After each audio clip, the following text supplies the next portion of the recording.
Și dacă ți-aș spune că există un manuscris străvechi, citat chiar de Sfânta Scriptură, care a fost exclus în tăcere, pentru că dezvăluia prea multe despre primele zile ale creației, nu vorbim despre mituri, nici despre teorii ale conspirației, ci despre ceva real, documentat și menționat în 2 dintre cărțile pe care probabil le-ai citit toată viața fără să observi acest detaliu șocant.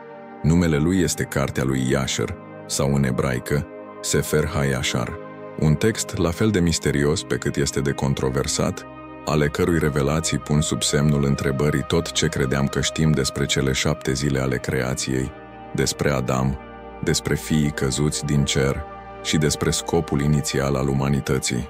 De ce a fost această carte menționată de scriitori inspirați precum Iosua și profetul Samuel și apoi pur și simplu a dispărut? Cine a decis că nu ar trebui să facă parte din Biblia ta? Și mai important, ce anume conținea care a fost considerat prea periculos pentru a rămâne la vedere? Ceva atât de profund, atât de revelator, încât a trebuit să fie ascuns timp de secole, ca și cum ar exista un adevăr pe care religia instituțională a preferat să-l lase în umbră. Imaginează-ți pentru o clipă că ceea ce ai învățat despre începutul tuturor lucrurilor a fost doar o parte a poveștii, că există detalii care ar putea schimba complet percepția ta despre ceea ce s-a întâmplat înainte de cădere, despre ce exista înainte de timp și despre cine era cu adevărat acolo privind totul. Cartea lui Iasher nu este un simplu adaos, nu este o poveste orală oarecare. Ea oferă o viziune mai completă, mai intensă și, în multe fragmente, tulburătoare, asupra evenimentelor cosmice care au dus la crearea Pământului, a omenirii și a bătăliei spirituale, care încă răsună până astăzi. În acest video nu vom spune doar povești frumoase, vom expune ceea ce a fost clasificat ca apocrif din conveniență, dar care poate este piesa lipsă din înțelegerea ta a scripturilor. Vom păși prin coridoarele prăfuite ale istoriei biblice, vom revedea manuscrise vechi ignorate de secole și vom aduce lumina asupra unei cărți care vorbește despre uriași, judecăți divine, genealogii corupte și revelații care depășesc cu mult geneza pe care o cunoști. Ești pregătit să auzi ceea ce nu ți s-a spus la predicile de duminică? Ești gata să înfrunți realitatea că există fragmente ale revelației care au fost omise din Biblia ta, nu din greșeală, ci din alegere? Și cel mai impresionant, de ce au deranjat atât de tare aceste cuvinte? Ce poate fi atât de periculos în a ști mai mult despre cum am fost creați, de către cine și cu ce scop? Dacă ai ajuns până aici, poate nu a fost o întâmplare. Poate Duhul te-a condus până în acest moment. Pentru că acum vei avea acces la un conținut care a fost mult timp ignorat, suprimat și, în unele cercuri, chiar interzis. Dar adevărul își găsește întotdeauna o cale de a ieși la lumină. Și astăzi, acest adevăr va ieși la suprafață, clar, profund și fără filtre. Cartea lui Iasher este pe cale să fie dezvăluită. Și când vei auzi ce are de spus despre originea lumii, poate că nu vei mai citi niciodată Biblia în același fel. De aceea, înainte să continuăm această investigație revelatoare, vreau să te invit să faci ceva care merge dincolo de un simplu gest digital. Scrie aici în comentarii: vreau să cunosc adevărul. Această frază nu este doar un răspuns, este un semn că ești dispus să pătrunzi mai adânc în Scripturi, să pui întrebări, să cauți cu îndrăzneală ceea ce a fost ascuns timp de secole și să nu crezi că acesta este doar un alt videoclip printre multe altele. Acest conținut a fost creat cu rugăciune, studiu și grijă pentru a atinge inimile celor care simt că există mai mult, mult mai mult decât li s-a predat vreodată. Adevărul care urmează să fie dezvăluit poate fi incomod, poate zdruncina convingeri, poate trezi îndoieli, dar poate și elibera. De aceea, dacă simți că acest tip de mesaj trebuie să ajungă la mai mulți oameni, că mai sunt și alții care, ca tine, caută răspunsuri, atunci apasă acum pe butonul de like. Sprijinul tău nu este doar o cifră, este un act spiritual. Fiecare apreciere, fiecare comentariu, fiecare abonare este o formă de a sfida tăcerea care a învăluit texte precum Cartea lui Iasher timp de generații întregi. Și dacă încă nu ești abonat la canal, acesta este momentul. Apasă pe abonează-te și activează clopoțelul de notificări, pentru că ceea ce urmează în episoadele viitoare va continua să deschidă uși către revelații pe care majoritatea nu le-a auzit niciodată de la Amvon. Acest canal este mai mult decât un spațiu de conținut.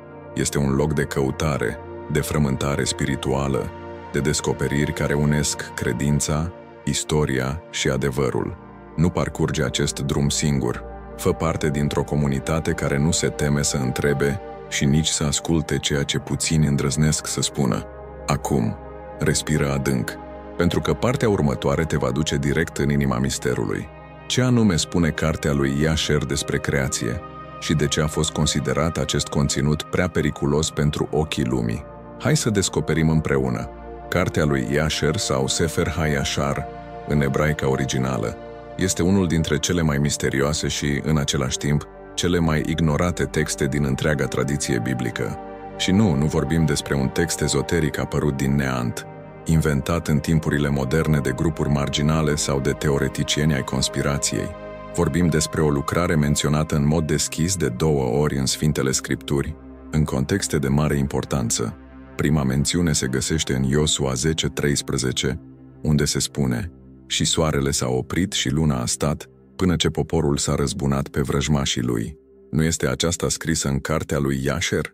A doua apare în 2 Samuel 1:18, unde este citată ca sursă a unei plângeri a lui David despre moartea lui Saul și Ionatan. Cu alte cuvinte, Biblia pe care o avem astăzi, tradusă și organizată de-a lungul secolelor, indică în mod direct existența acestei cărți ca fiind ceva cunoscut, de încredere și folosit de către cei din vechime. Și aici începe misterul. Pentru că dacă era cunoscută de figuri precum Iosua și regele David, de ce această carte nu face parte din Biblia ta? De ce nu se află printre cărțile canonice? De ce a fost ștearsă din raza noastră de acces, ca și cum nu ar fi existat niciodată? Mai mult, cum a fost posibil ca un text care era citit, citat și respectat în vremurile antice să dispară cu atâta ușurință din tradiția creștină occidentală? Când ne afundăm în acest mister, ne dăm seama că nu a fost uitată din greșeală. Din contră, pare să fi fost în mod deliberat pusă deoparte ca un element incomod, care putea să pună sub semnul întrebării sau chiar să extindă prea mult structurile deja stabilite ale credinței instituționalizate. Și aceasta nu este o teorie, este un fapt. Mai multe sinoade ale bisericii de-a lungul secolelor au decis care cărți vor intra în așa numitul canon biblic și care vor fi lăsate deoparte. Și criteriul nu a fost întotdeauna inspirația divină. De multe ori a fost politic, a fost dogmatic, a fost convenabil. Dar să revenim la cartea lui Jasher. Prima minciună pe care mulți încă o repetă este că ar fi o invenție recentă, un text modern creat pentru a stârni controverse. Asta nu este adevărat. Există versiuni ale Sefer HaYashar păstrate în manuscrise vechi, cu rădăcini în secolul al IX-lea, și referințe indirecte care indică tradiții orale și scrise și mai vechi. Da, există îndoieli privind autenticitatea totală a unora dintre aceste copii, în special cele traduse în secolele 17 și 19, dar asta nu invalidează existența unei cărți a lui Jasher originale, cunoscută de evrei din antichitate, citată în scripturile lor și respectată de mulți învățați ai tradiției iudaice. Și ce anume conține această carte care ar putea provoca atâta disconfort? Răspunsul stă tocmai în conținutul ei. Spre deosebire de Geneza, care este directă, simbolică și concisă în narațiunea creației, Jasher oferă o perspectivă mai detaliată și uneori surprinzătoare.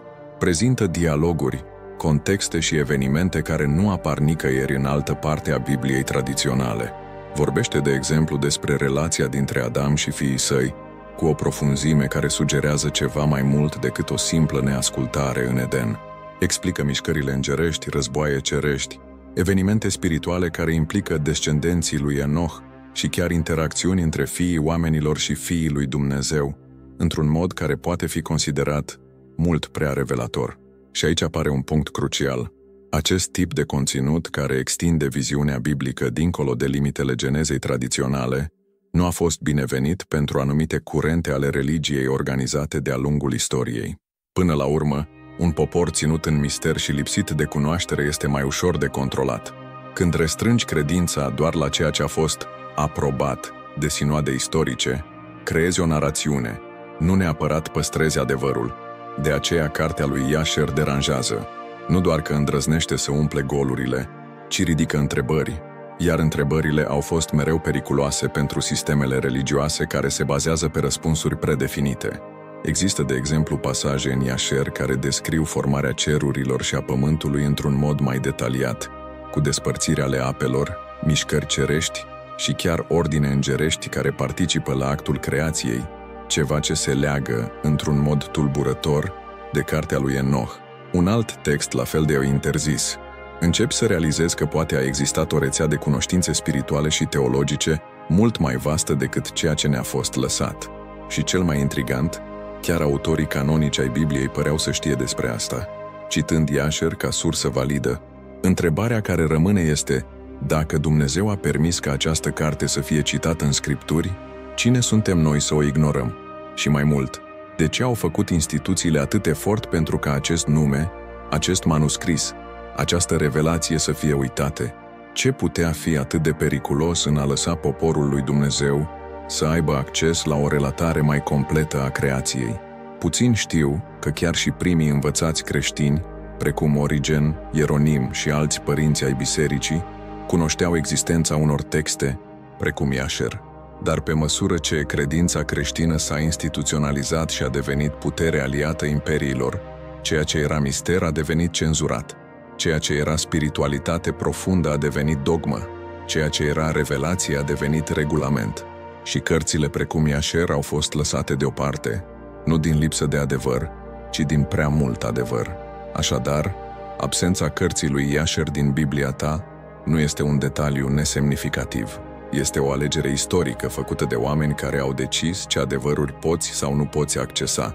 Dar acum, odată cu avansul tehnologiei, cu redescoperirea manuscriselor și cu trezirea a mii de oameni care refuză să trăiască o credință superficială, această carte este redescoperită și nu vine să înlocuiască Biblia, ci să aducă lumină asupra a ceea ce a fost ținut mult timp în întuneric. Și aici te invit să continui alături de mine în această călătorie, pentru că dacă ai ajuns până aici, înseamnă că Duhul te-a trezit pentru ceva mai mare.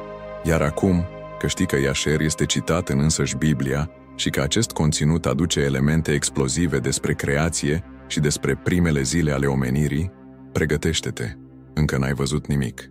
Revelațiile care urmează îți vor extinde percepția asupra realității spirituale într-un mod profund, poate chiar inconfortabil. Dar nu suntem aici pentru confort, suntem aici pentru adevăr. Așa că dacă ceva din acest videoclip te-a atins, dacă ceva a aprins acea flacără care spune "trebuie să știu mai mult", atunci scrie în comentarii "vreau adevărul complet". Scrie cu credință, scrie cu curaj. Și dacă încă nu ai dat like acestui video, fă-o acum. YouTube trebuie să înțeleagă că acest mesaj trebuie să ajungă la mai multe suflete. Trăim vremuri extrem de dificile, în care profețiile se împlinesc chiar sub ochii noștri. Dar mulți oameni încă nu își dau seama de ceea ce se întâmplă în lume. Poate că acesta este momentul în care trebuie să-ți deschizi ochii, înainte ca ceva și mai mare să se întâmple. Și poate nici nu știi cum să explici, dar simți, ca și cum ceva te cheamă, în tăcere, de mult timp. De aceea am pregătit ceva special pentru tine. Cartea mea digitală, Secretele Bibliei pentru a învinge anxietatea. Dacă simți în inimă, aruncă o privire la primul comentariu. Acolo am lăsat cu multă dragoste acest material pentru tine. Poate că și tu ai nevoie să cunoști această carte pe care am scris-o cu liniște, cu rugăciune, pentru că eu cred că ea te poate ajuta în zilele grele, să înțelegi toate secretele ascunse și să biruiești anxietatea și să-ți transforme viața. Dar atenție, sunt foarte puține exemplare disponibile. Mulți oameni deja descarcă și în curând conținutul va fi retras. Dacă simți că acest mesaj a vorbit cu tine, nu ignora acest chemare. Te invit acum să descarci cartea mea digitală. O găsești în primul comentariu fixat. Dacă simți în inimă, descarcă acum. Ceea ce cartea lui Iașer dezvăluie despre creație este ceva ce pur și simplu nu poate fi ignorat de către oricine caută să înțeleagă rădăcinile profunde ale credinței, ale umanității și ale bătăliei spirituale, care a început cu mult înainte ca omul să calce pe pământ. Biblia, în Cartea Genezei, ne oferă un rezumat al creației în 7 zile, urmat de căderea omului, de judecata divină și de promisiunea răscumpărării.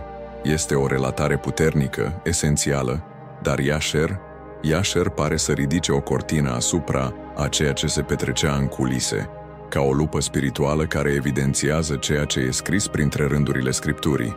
Și nu, el nu contrazice Biblia.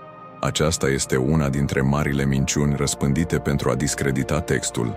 El completează, aprofundează, lărgește și poate tocmai de aceea a fost considerat periculos. Chiar din primele capitole ale cărții lui Iasher, creația omului capătă contururi mai detaliate. Adam nu este doar o ființă formată din praf și însuflețită de Dumnezeu, el este descris ca având o misiune cerească conștientă, un scop care implică nu doar cunoașterea pământului, ci și a cerurilor. Primii săi pași nu sunt doar geografici, ci spirituali. Adam înțelegea realități cerești, avea o comunicare directă cu ființele înalte, iar relația sa cu Eva și cu fiii săi merge dincolo de drama căderii. Cartea descrie dispute, decizii morale și chiar tensiuni între frați într-un mod care pare să răsune până astăzi în adâncul sufletului omenesc.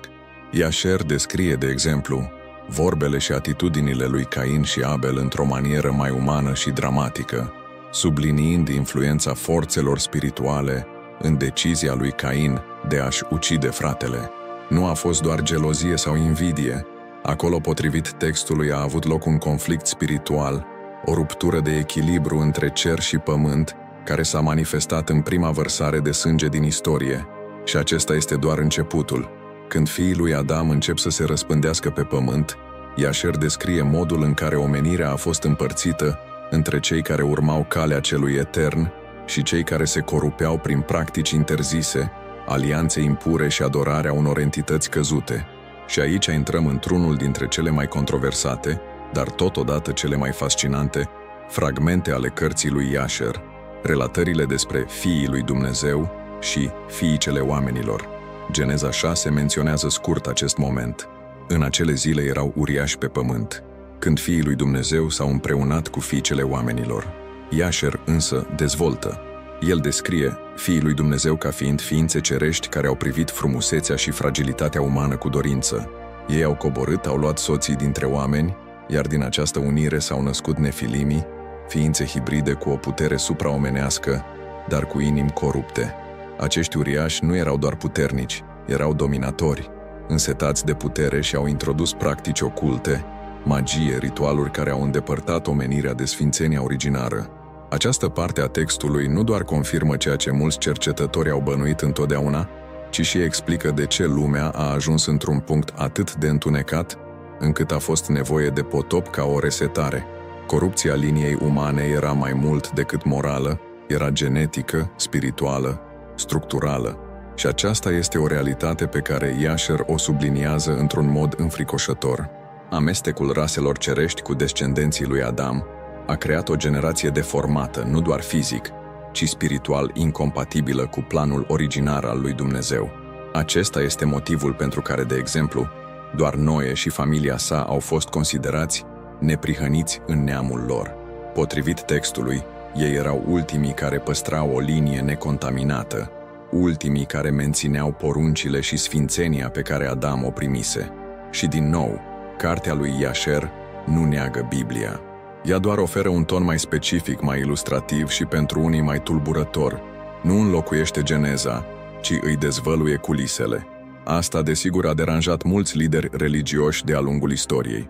A accepta un astfel de text ar însemna a recunoaște că există mai mult decât ni s-a spus, că există straturi și straturi de revelație spirituală care au fost lăsate în afara paginilor oficiale ale Scripturii prin decizie umană, nu divină. Și poate tocmai de aceea Iasher a fost etichetat drept periculos. Un alt fragment care îți taie respirația este cel despre Enoch. Cartea Genezei ne spune că Enoch a umblat cu Dumnezeu și Dumnezeu l-a luat la sine. Iasher dezvoltă acest verset. Îl arată pe Enoch ca pe un lider spiritual, un rege preot, cineva care a fost învățat de îngeri, care a scris cărți cerești, care învăța poporul despre dreptatea lui Dumnezeu. Enoch era o punte între cer și pământ, o figură care influența nu doar oamenii, ci care avea autoritate chiar și între fiii lui Dumnezeu.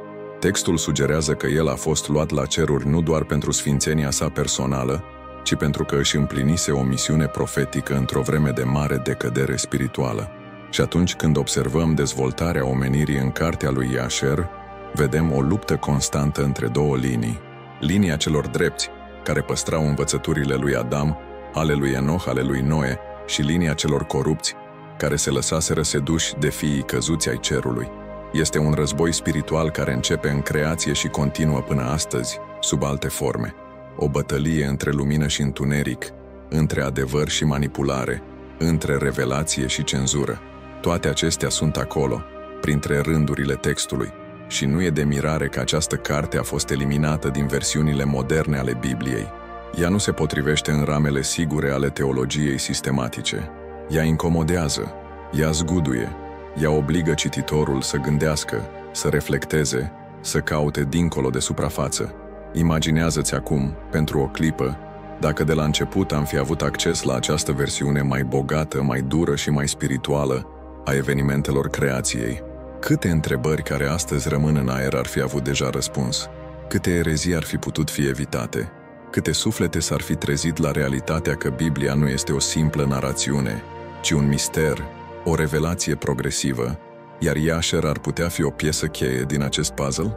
Ceea ce auzi acum nu este doar istorie veche, este ecoul unui adevăr uitat care iese din nou la suprafață, un adevăr care cere atenție, care strigă pentru studiu, care cere opoziție. Așadar, dacă simți că acest mesaj este pentru tine, dacă ceea ce s-a spus aici te-a trezit, nu păstra asta doar pentru tine. Scrie în comentarii ceva care să marcheze căutarea ta. Poți scrie, văd războiul dintre linii, sau dacă preferi, declară pur și simplu, continui să caut adevărul. Aceste cuvinte nu sunt doar fraze, ele sunt semne că nu ești singur, că există o comunitate care crește, care se trezește și care este conectată prin această dorință de a înțelege ce a fost cu adevărat revelat și ce a fost ascuns. Nu mai pierde timp trăind cu această povară. Asigură-ți acum cartea digitală, Secretele Bibliei pentru a învinge anxietatea, și descoperă cum să aplici aceste lecții puternice în viața ta de zi cu zi. Atenție! Stocul este limitat și se epuizează rapid. Fă click acum și începeți călătoria spre pacea și încrederea pe care le meriți. Și acum că ai început deja să înțelegi greutatea și profunzimea conținutului cărții lui Yasher, poate că întrebarea cea mai firească și totodată cea mai urgentă este tocmai aceasta. De ce până la urmă a fost acest text exclus din Biblie? De ce, dacă este menționat în scripturile pe care le avem astăzi, de către autori inspirați și în momente cheie ale narațiunii sacre, a fost lăsat în afara compilației oficiale a canonului biblic? Răspunsul nu este simplu, dar este esențial pentru a înțelege nu doar structura scripturilor pe care le avem în mâini, ci și culisele istorice și spirituale ale deciziilor care au modelat credința a miliarde de oameni de-a lungul secolelor. Cartea lui Yasher nu a fost exclusă pentru că ar conține vreo erezie evidentă sau erori doctrinare flagrante.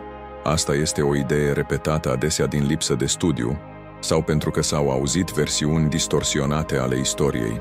Adevărul este că ea a fost respinsă în cadrul conciliilor care au stabilit canonul, da, dar nu pentru că ar fi contrazis în mod direct cuvântul lui Dumnezeu. Motivul real a fost altul. Pur și simplu, nu se potrivea cu structura teologică și doctrinară care era în curs de consolidare ca bază a ortodoxiei. Cu alte cuvinte, Yasher nu spunea ceea ce liderii vremii doreau să păstreze ca linie oficială.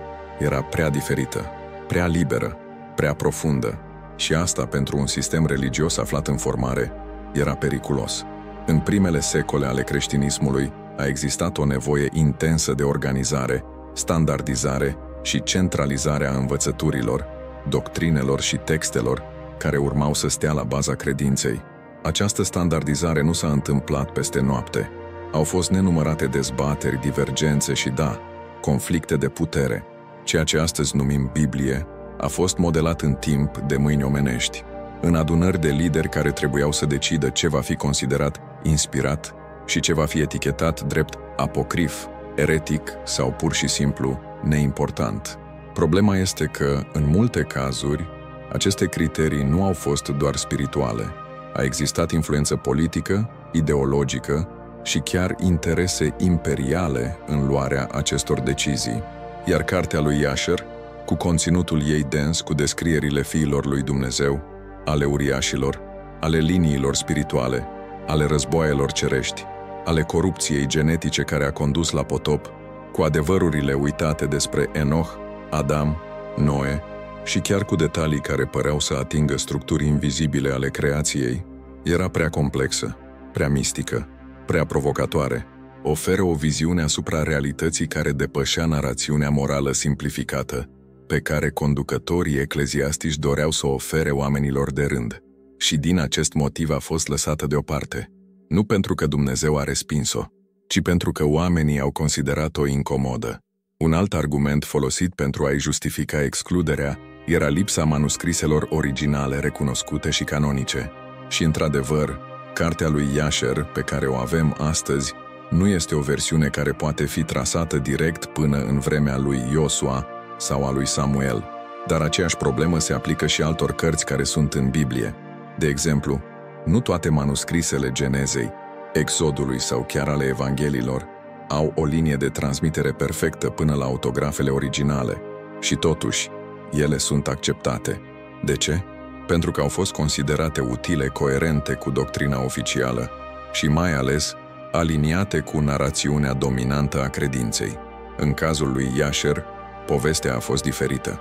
Conținutul său simbolic, descrierile spirituale și detaliile care par să lege tradiția iudaică de concepte mai înalte de luptă cosmică și revelația angelică, au făcut ca unii învățați ecleziastici să o considere nesigură. Dar nesigură pentru cine? Nesigură pentru structurile omenești de organizare a credinței. Nesigură pentru cei care doreau să limiteze accesul poporului la informații mai profunde. Nesigură pentru cei care se temeau că o lectură mai amplă a scripturilor i-ar putea determina pe credincioși să întrebe, să caute, să vadă cu proprii ochi, iar pentru orice instituție care prețuiește controlul, acesta este cel mai mare risc. Când privim înapoi la înregistrările istorice ale conciliilor, precum cel de la Nicea, de la Hipona sau de la Cartagina, vedem că criteriile de alegere pentru canon au fost mult mai restrictive decât cred mulți. Și nu vorbim doar despre Jasher. Alte cărți la fel de puternice, precum Cartea lui Enoch, Jubileele, Asumarea lui Moise, Apocalipsa lui Ezra și multe altele, au fost respinse, nu din lipsă de adevăr spiritual, ci din prea mult. Ele atingeau subiecte pe care biserica instituțională a preferat să le îngroape: ierarhii angelice, realități multidimensionale, războaie în cer, mistere ale creației, fragmente ale eternității care scapă logicii umane. Imaginează-ți pentru o clipă ce s-ar fi întâmplat dacă cartea lui Jasher ar fi fost inclusă în Biblia oficială, dacă oamenii ar fi avut acces timp de secole la un text care lărgește narațiunea din Geneza, care arată culisele căderii, care vorbește deschis despre fiii cerului, despre uriași, despre manipulările genetice și despre corupția spirituală care a precedat potopul. Dacă învățăturile despre Enoch, despre porțile dintre lumi, despre slava cerească și intervențiile divine ar fi fost disponibile pe scară largă încă din primele veacuri, poate că astăzi înțelegerea noastră asupra Bibliei ar fi fost cu totul alta. Poate că multe minciuni și interpretări superficiale ar fi fost evitate. Poate că credința noastră ar fi fost mai vie, mai conștientă, mai ancorată în realitatea împărăției și mai puțin în tradiția oamenilor. Și aici apare o altă minciună care trebuie expusă. Ideea că cartea lui Jasher a fost exclusă pentru că ar conține erezii dovedite. Asta este fals. Jasher nu contrazice Geneza, nu distruge cuvântul, îl extinde, îl luminează, umple golurile, arată cu detalii ceea ce scriptura tradițională lasă doar ca umbră. Și asta nu este o greșeală, este profunzime. Dar profunzimea a fost întotdeauna privită cu suspiciune de cei care preferă să țină poporul la suprafață. Timpul a trecut. Conciliile au decis ce trebuie citit și ce trebuie uitat.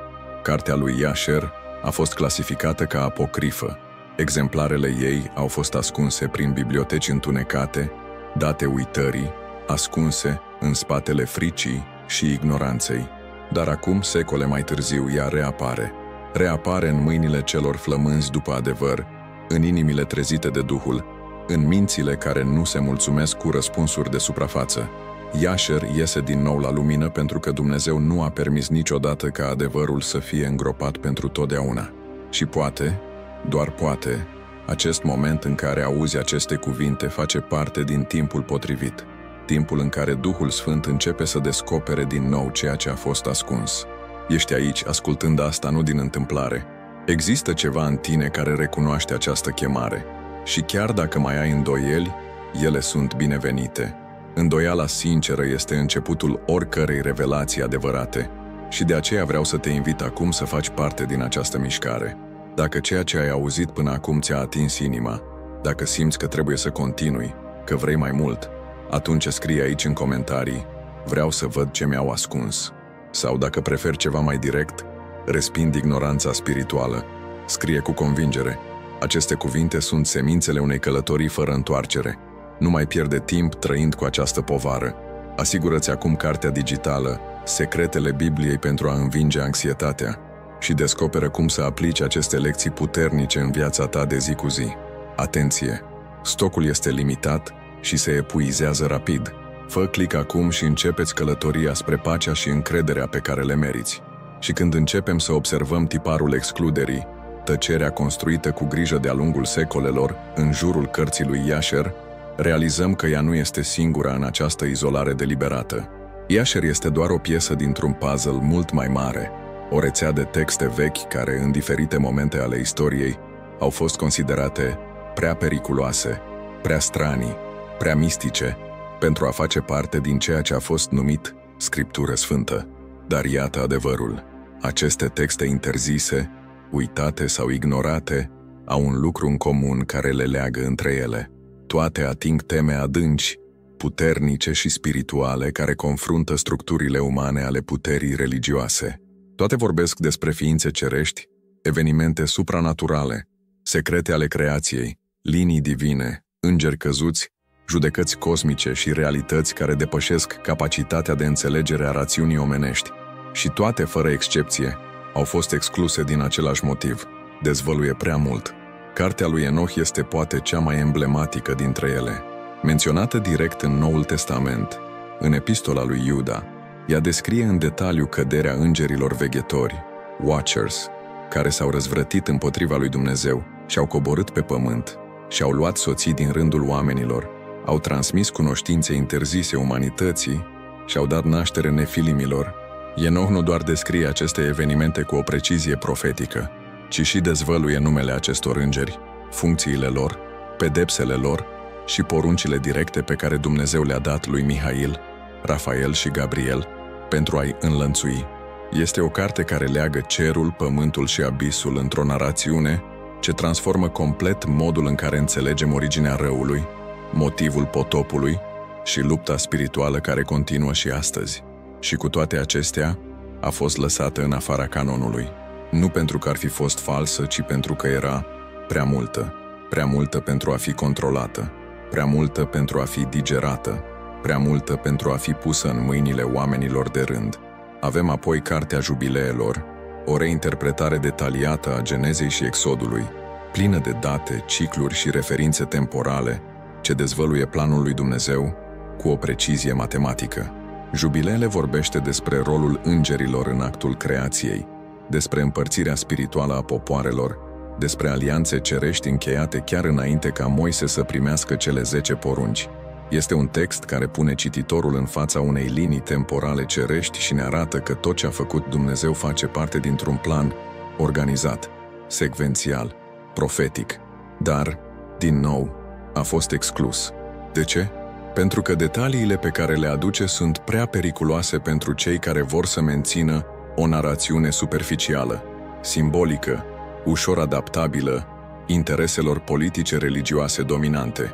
Acum gândește-te, de ce oare texte ca acestea care lărgesc înțelegerea despre evenimentele creației, judecățile cerești, războiul spiritual dintre bine și rău și culisele istoriei omenirii, au fost împinse în umbră, să fie o simplă coincidență? Sau suntem martorii unui tipar? Un tipar care arată că tot ce aduce prea multă lumină, tot ce scoate la iveală realitatea nevăzută, tot ce dă la o parte vălul religiozității și expune mișcarea nevăzută a cerurilor, este automat etichetat drept apocrif, eretic, nesigur. Evanghelia lui Toma este un alt exemplu puternic. Nu este un text care contrazice învățăturile lui Isus, ci o colecție de 114 ziceri atribuite lui, multe dintre ele de o profunzime spirituală cutremurătoare, vorbind despre împărăția cerurilor ca o realitate interioară și revelând o înțelepciune care merge dincolo de literă și pătrunde Duhul. Este o abordare mai mistică, mai contemplativă a mesajului lui Isus și tocmai de aceea a fost respinsă, pentru că prezintă un Hristos care vorbește direct Duhului, fără intermediari, fără structuri religioase, fără dependență de instituție, un Hristos care eliberează prin cuvinte simple, dar adânci. Și asta, din nou, era inacceptabil pentru cei ce voiau să controleze credința prin dogme. Când punem aceste texte cap la cap, Iașer, Enoch, Jubileele, Toma și atâtea altele precum Apocalipsa lui Avraam, Testamentul celor 12 patriarhi sau Înălțarea lui Isaia, vedem că toate au ceva în comun. Ele extind conștiința, extind spiritualitatea, extind înțelegerea asupra împărăției lui Dumnezeu. Nu au fost excluse pentru că ar fi mințit, ci pentru că dezvăluiau prea mult adevăr. Adevăruri care, dacă ar fi fost accesate la vremea lor, ar fi putut schimba cursul credinței organizate. Adevăruri care zdruncină structurile.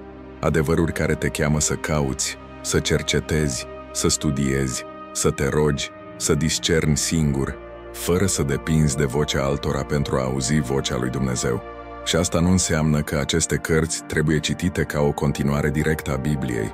Desigur, avem nevoie de discernământ spiritual. Avem nevoie de înțelepciune și frică de Domnul, ca să nu cădem în înșelare. Dar avem nevoie și de curaj.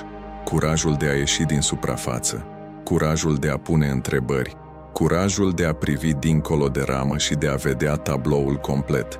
Pentru că, dacă există ceva ce Dumnezeu a căutat mereu, a fost un popor care să îi se închine în duh și în adevăr. Nu un popor care doar repetă ce i s-a predat, fără să întrebe. Multe dintre aceste texte interzise, deși nu sunt considerate canonice, au fost totuși studiate de evrei credincioși, de lideri creștini din primele secole, de monahi, sihaștri și cercetători ai scripturilor.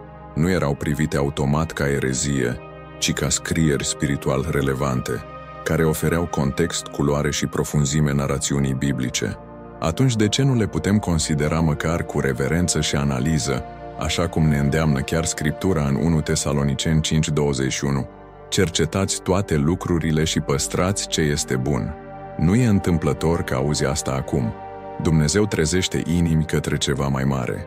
Iar adevărul, chiar și când e uitat, are un mod de a găsi ochii celor însetați. Ceea ce au în comun aceste cărți interzise este că toate au fost păstrătoare de secrete spirituale. Toate au fost mesageri ai unor revelații pe care sistemul a încercat să le reducă la tăcere. Toate poartă ecouri ale veșniciei care și astăzi răsună în inimile celor ce refuză să trăiască o credință superficială. Așa că te invit să vezi. Iașer n-a fost redus la tăcere de unul singur. A fost redus la tăcere alături de alți mesageri care purtau coduri spirituale. Și dacă acum se întâmplă ceva care aduce din nou la lumină aceste scrieri, nu e o coincidență. Este un semn. Un semn că mai este ceva de descoperit. Un semn că timpul ignoranței se apropie de sfârșit. Un semn că fiii luminii sunt chemați să vadă ceea ce mulți au refuzat să vadă. Nu mai pierde timp trăind cu această povară. Asigură-ți acum cartea digitală, Secretele Bibliei pentru a învinge anxietatea, și descoperă cum să aplici aceste lecții puternice în viața ta de zi cu zi. Atenție! Stocul este limitat și se epuizează rapid. Fă click acum și începeți călătoria spre pacea și încrederea pe care le meriți. Și când privim toate acestea cu ochii deschiși, cu Duhul treaz, o întrebare începe să răsune inevitabil și tulburător. Oare excluderea cărții lui Iașer și a multor altor texte sacre menționate, respectate și citite de-a lungul secolelor a fost într-adevăr doar o alegere doctrinară? A fost pur și simplu o decizie teologică lipsită de interese, luată de oameni sinceri în căutarea adevărului? Sau poate în spatele acestei eliminări a existat ceva mai profund, mai întunecat și mai strategic? Oare, dincolo de cortina istoriei oficiale, a existat o teamă reală, că oamenii ar putea avea acces la adevăruri ascunse, la coduri vechi, la o înțelepciune care ar putea elibera mintea, aprinde inima și rupe lanțurile controlului spiritual construit lent peste mulțimi? Pentru că un lucru este clar: de-a lungul istoriei omenirii, ori de câte ori lumina cunoașterii a amenințat să rupă structurile de dominare religioasă, politică sau spirituală, ea a fost combătută. Cunoașterea eliberează și tocmai de aceea ea a fost mereu persecutată. Iar când vorbim despre cunoaștere spirituală, aceea care vine de sus, care poartă suflul eternului, care nu a fost revelată prin carne și sânge, ci prin descoperire divină, opoziția devine și mai puternică. Cartea lui Jasher, cu toate adevărurile ei despre creație, despre îngeri, despre linii genealogice, despre uriaș și judecată, nu reprezenta doar o extindere doctrinară. Ea era o amenințare directă la adresa unui sistem de control bazat pe ignoranță. Și aici trebuie să fim sinceri. De-a lungul secolelor, multe dintre conducerile religioase au fost mai interesate de păstrarea puterii decât de revelarea adevărului, iar pentru a păstra acea putere, controlul accesului la cuvânt a fost esențial. Cărțile care ofereau o înțelepciune prea profundă, viziuni spirituale prea înalte, coduri mistice care necesitau discernământ, toate au fost împinse în afara accesului publicului. Și nu e greu de înțeles de ce. Un popor care înțelege cerurile, care discerne semnele, care recunoaște războiul invizibil din spatele realității, devine imposibil de manipulat. Și un astfel de popor nu a fost niciodată convenabil pentru niciun sistem.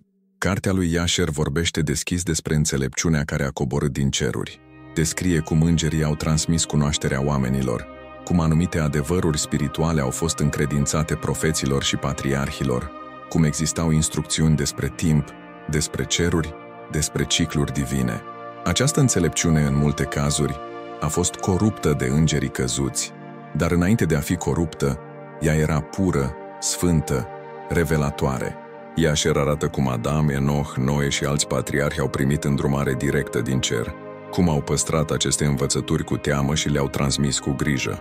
Și atunci apare întrebarea care nu ne dă pace. Dacă Dumnezeu a permis ca aceste scrieri să existe, cine a avut dreptul să le ascundă?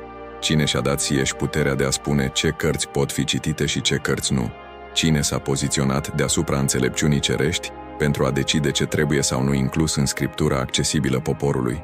Ce fel de autoritate spirituală poate să se pună mai presus de ceea ce a fost revelat de însuși Dumnezeu? Acestea sunt întrebări care cer răspunsuri serioase și sunt întrebări care deranjează. Deranjează pentru că ne obligă să reevaluăm tot ce am primit ca adevăr deja stabilit. Ne forțează să recunoaștem că poate o parte din ceea ce numim credință a fost modelată mai mult de interesele oamenilor decât de revelația divină.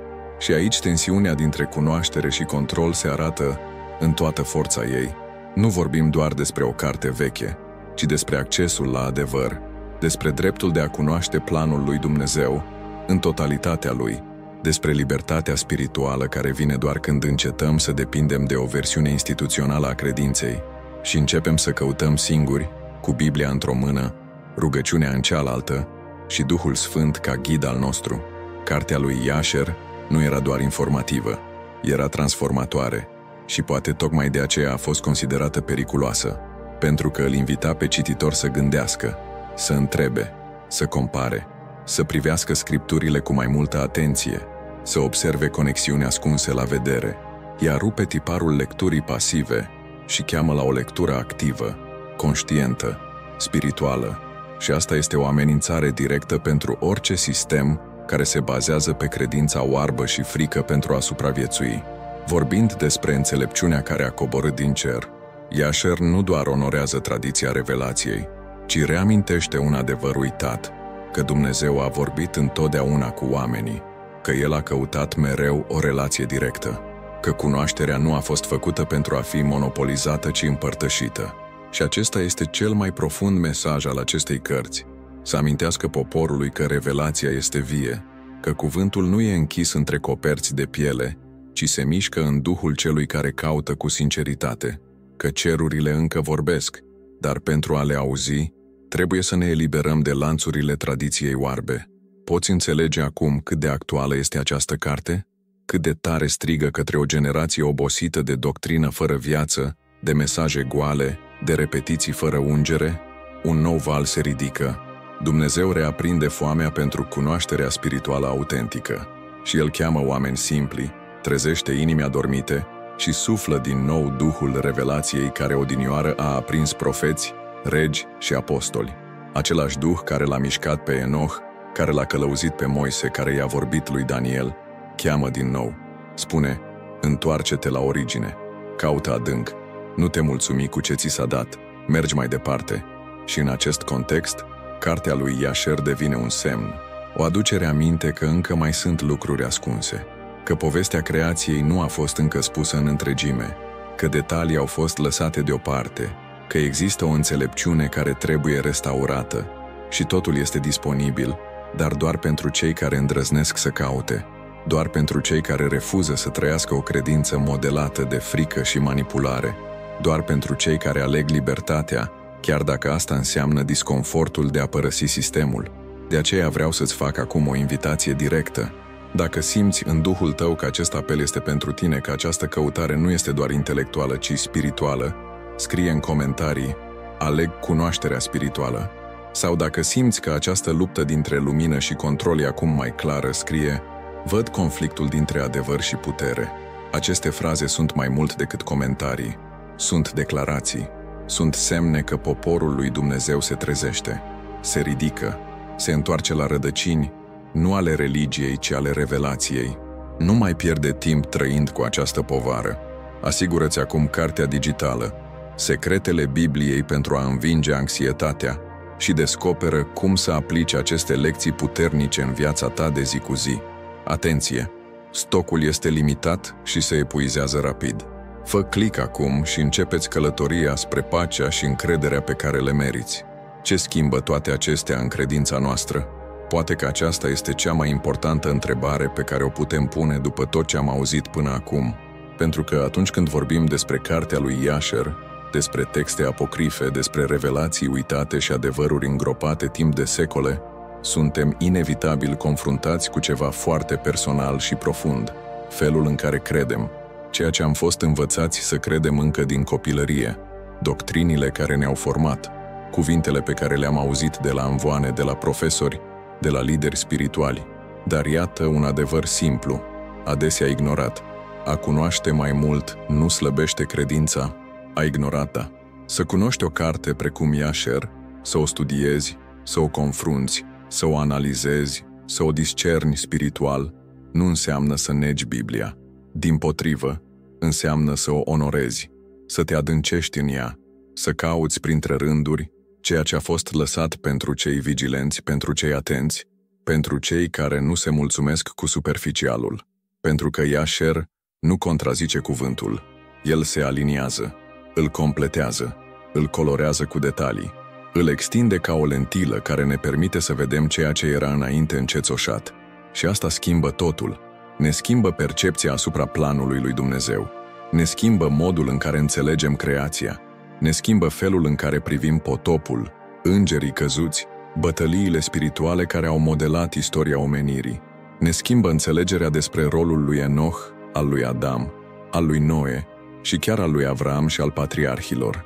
Pentru că atunci când cunoști Iasher, descoperi că există un fir spiritual care leagă toți acești oameni, nu doar ca personaje biblice, ci ca purtători ai unui legat ceresc, ca instrumente folosite de Dumnezeu într-un război invizibil care străbate secolele. Se schimbă și poziționarea noastră ca creștini, pentru că atunci când înțelegi că există mai mult, că există profunzime, că revelația lui Dumnezeu nu este limitată la o singură carte cu copertă neagră, ci că se manifestă printr-o rețea vie de texte, viziuni, mărturii și înregistrări spirituale, nu mai ești doar un ascultător, devii un căutător. Părăsești rolul pasiv și te ridici ca cineva care vrea să cunoască, să înțeleagă, să discearnă. Și tocmai atunci crește credința. Pentru că credința nu este frică, credința este lumină. Credința adevărată nu se ascunde în spatele pereților dogmatici, ci merge cu curaj către ceea ce Duhul revelează. Cunoașterea lui Iasher este ca și cum ai aprinde o torță într-un coridor vechi și întunecat al istoriei biblice. Este realizarea faptului că, Da, ni s-au predat multe, dar nu totul. Că Biblia pe care o avem în mâini este perfectă pentru mântuire, dar ea însăși indică către alte surse, alte povești, alte scrieri. Cum putem explica, de exemplu, faptul că cartea lui Iosua citează direct cartea lui Iașer și totuși ea a fost ignorată timp de secole? Cum înțelegem că și Samuel o menționează, iar conducătorii bisericii primare o cunoșteau, dar ea a fost lăsată deoparte? Singurul răspuns posibil este acesta: nu Dumnezeu a exclus-o, oamenii au făcut-o. Și dacă oamenii au ascuns-o, atunci poate că este responsabilitatea noastră spirituală astăzi să încercăm să restaurăm ceea ce a fost pierdut. Nu în sensul de a rescrie Biblia, ci de a ne extinde înțelegerea asupra ei. Pentru că o credință fără înțelegere devine superstiție, dar credința cu lumină, cu profunzime, cu o căutare autentică, se transformă în intimitate cu Dumnezeu, se transformă în revelație, în transformare, în creștere spirituală reală. Începi să înțelegi că nu ai de-a face doar cu un text vechi, ai de-a face cu un apel la maturitate, un apel la responsabilitate, un apel la libertate spirituală, pentru că nu mai poți păstra aceeași viziune asupra lumii spirituale după ce te întâlnești cu conținutul din Iașer. Nu mai poți privi Geneza ca pe o simplă povestire simbolică. Nu mai poți vedea potopul ca pe o ploaie puternică. Nu mai poți interpreta fiii lui Dumnezeu ca pe o metaforă. Totul prinde viață, totul capătă greutate, totul devine mai real. Și asta ne schimbă și atitudinea în viața de zi cu zi, pentru că cine înțelege războiul spiritual se roagă diferit. Cine înțelege ciclurile cerești veghează diferit. Cine înțelege că linia sfântă a fost persecutată din începuturi, începe să se poziționeze mai ferm împotriva păcatului, împotriva alianțelor greșite, împotriva înșelăciunilor care pătrund subtil în biserici și în case. Cine înțelege că o linie căzută încearcă să corupă creația încă din Eden, înțelege că dușmanul continuă să lucreze și că chemarea noastră este să rezistăm, să rămânem tari, să luptăm cu discernământ. Ne schimbă și relația cu cuvântul, pentru că dacă înainte îl citeam doar ca pe o succesiune de povești, acum începem să vedem straturile spirituale din spatele fiecărui capitol. Începem să înțelegem că fiecare genealogie ascunde un război invizibil, că fiecare eveniment este parte a unui plan, că fiecare profeție este un ecou al unui lucru care a început cu mult înainte de nașterea lui Avram și care încă așteaptă să se împlinească în plinătatea vremurilor. Și poate că cea mai mare schimbare are loc în inima noastră, pentru că atunci când înțelegi că Dumnezeu a încredințat unor oameni, precum Enoch, Noe, Avram, revelații atât de adânci și că o parte din aceste revelații au fost ținute departe de noi atâta timp, începi să simți foame, foame de adevăr, foame de prezență, foame de cunoașterea care eliberează. Și această foame este sfântă, ea este semnul că Duhul activează ceva în tine, o dorință de a rupe cu religia superficială, de a ieși din credința tradiționalistă, de a merge dincolo de zidurile bisericii și de a pătrunde în porțile împărăției. Și asta nu este aroganță, este smerenie spirituală, este a spune: Doamne, știu că nu știu totul, învață-mă, descoperă-mi, arată-mi ceea ce oamenii au ascuns, pentru că lui Dumnezeu îi place să reveleze. El este tată și tații nu ascund secrete de copiii care sunt pregătiți să le primească. Biblia însă își spune: slava lui Dumnezeu este să ascundă lucrurile, dar slava împăraților este să le cerceteze. Și poate, doar poate, asta se întâmplă chiar acum. Începi să cercetezi, începi să sapi, începi să ceri ca Dumnezeu să-ți descopere nu doar ce e la suprafață, ci ceea ce este ascuns la vedere. Și totul începe cu un singur pas: să recunoști că credința nu este slăbită atunci când este confruntată cu cunoașterea. Ea este întărită, pentru că o credință care are nevoie de tăcere ca să se susțină nu este credință, este frică. Dar credința adevărată este ca focul: cu cât arunci mai mult adevăr peste ea, cu atât mai tare arde, cu atât mai mult consumă, cu atât mai puternic luminează. Credința care rămâne în picioare chiar și în fața revelațiilor uitate este o credință matură. Și aceasta este credința pe care Dumnezeu o restaurează în zilele noastre. Dacă ai ajuns până aici, înseamnă că Duhul tău este în acord cu ceva mai mare, ceva profund, ceva ce poate nici nu poți explica în cuvinte, dar pe care îl simți clar. Și dacă acest video a vorbit cu tine, vreau să te invit să lași un semn în comentarii. Scrie: credința mea are nevoie de lumină, nu de frică. Sau dacă ai simțit că intri într-o nouă etapă a călătoriei tale spirituale, scrie: vreau să cresc în revelație. Sunt fraze simple, dar încărcate de semnificație spirituală. Ele arată că ești treaz, prezent și însetat după adevăr. Și dacă încă nu ai dat like acestui video, acum e momentul. Aprecierea ta va face ca acest mesaj să ajungă la mai mulți oameni. Nu mai pierde timp trăind cu această povară. Asigură-ți acum cartea digitală Secretele Bibliei pentru a învinge anxietatea și descoperă cum să aplici aceste lecții puternice în viața ta de zi cu zi. Atenție! Stocul este limitat și se epuizează rapid. Fă click acum și începeți călătoria spre pacea și încrederea pe care le meriți. Dacă ai ajuns până aici, înseamnă că ceva din tine vibrează cu intensitate.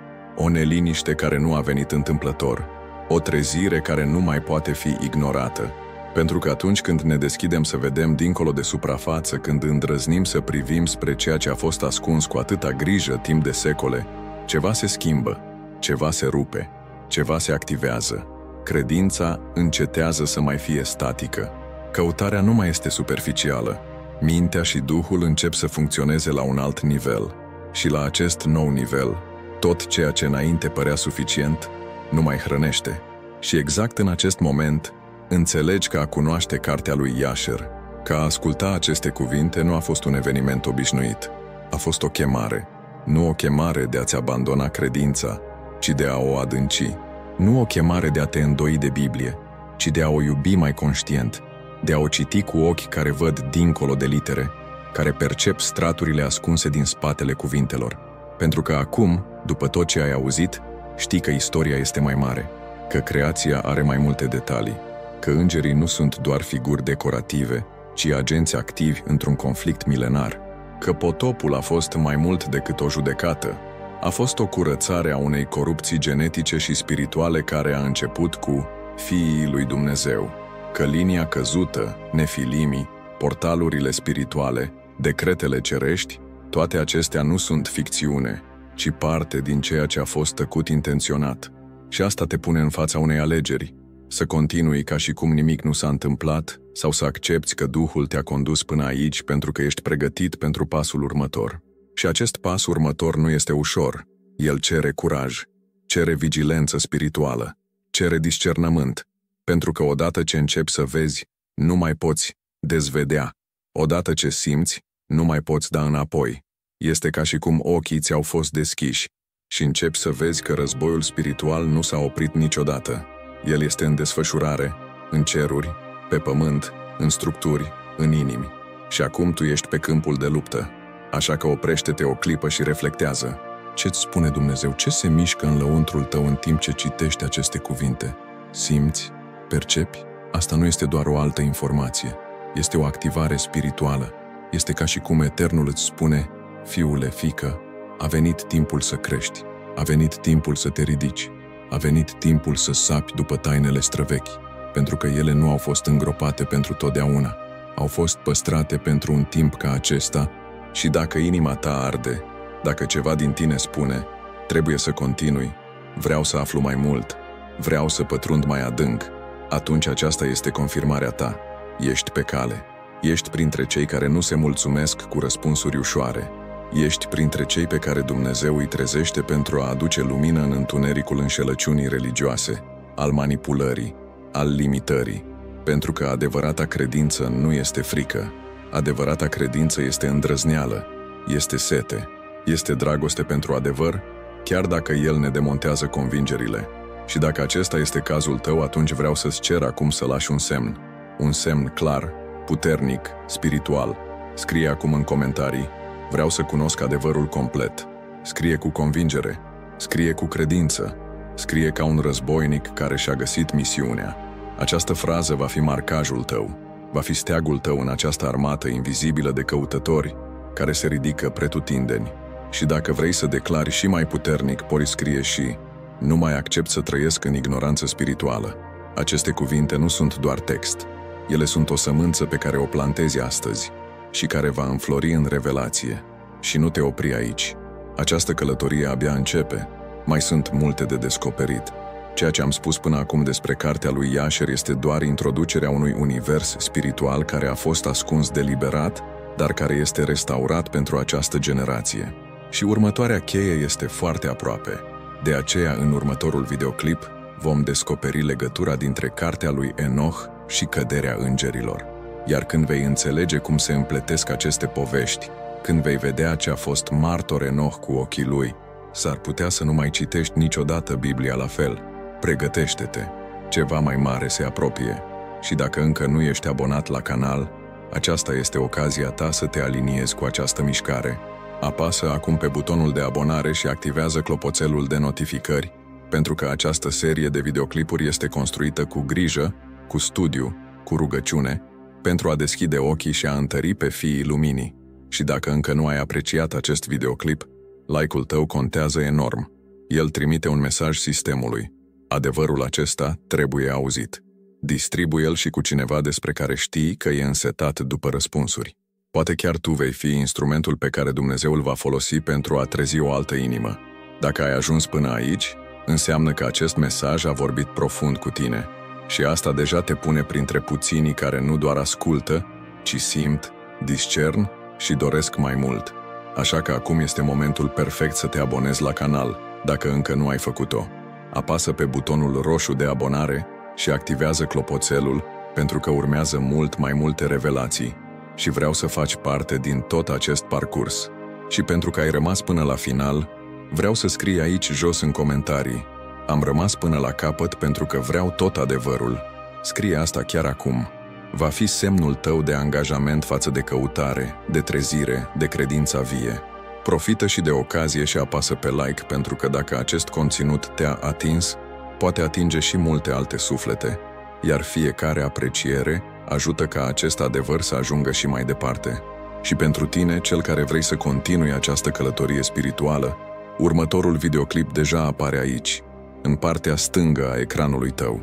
Apasă acum pe el și hai cu noi să descoperim ce legătură are cartea lui Enoch cu căderea îngerilor. Te aștept acolo.